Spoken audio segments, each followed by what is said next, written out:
The amount of times I see somebody on social media that'll put a post up saying, "Happy heavenly birthday to my loved one," as though their loved ones are scrolling through Facebook.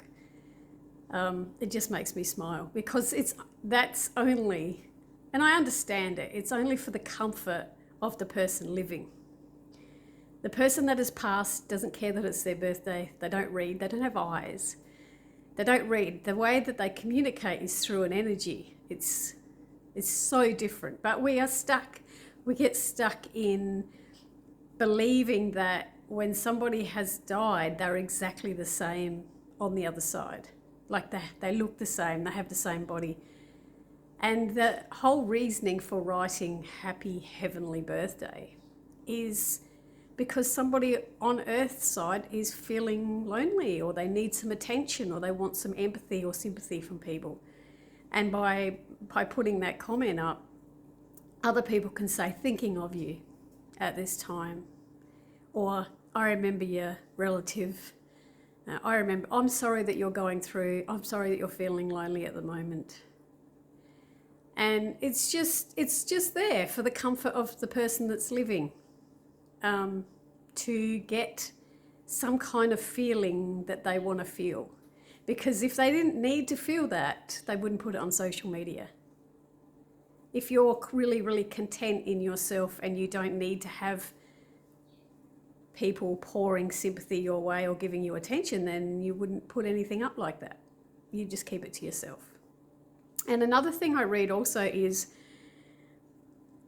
when I've seen somebody put up there, like someone wrote the other day, "Happy Easter to my dear dad in heaven." Like dad was reading Facebook. And one of the comments was, "I'm sure he's up there drinking and partying like he did down here." And it made me think about do people actually believe that there's a heaven and people are drinking alcohol in a body that doesn't exist? It's just like that thing about a ghost pouring water down there and it just goes straight out them again. They can't actually do what they did on Earth. And if you really, really get deep into it and think about it, souls have had many, many existences, haven't they? So if a soul was a child, it came to life and it was a child and it died at the age of 9,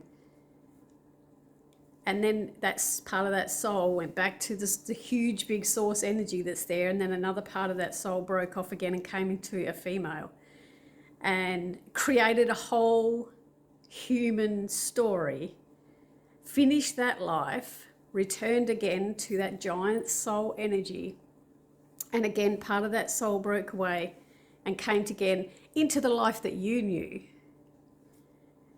You're only you're only remembering that life that was created. That soul's lived many other lives. You don't know them. You're not acknowledging the soul and all the other lives. The only acknowledgement you can have is for the one existence that impacted you. So if you think of your relative that you've dearly loved, while they were here, you shared an experience with them, you shared a life with them, and they've passed now. They've returned back to soul energy, and they're recalling all the other lifetimes they've lived, as well as the one that they recently had. They're recalling all the other lifetimes. You're only recalling the one that you remember while you're here on Earth. Because when you finish your life and you pass away as well, you'll remember all your past lives. You'll remember all the other souls that journeyed with you. You remember the whole entire expanded, huge existences that you've had. You don't just remember this one. So just remember, when your loved ones have passed, they're not just remembering the most recent life they lived. They're also remembering the hundreds of other lives they've lived. They've got the whole lot. It's only you. It's only you that's just remembering that one existence, because you're still here and your mind is very limited. The human mind is extremely limited in what it can see. So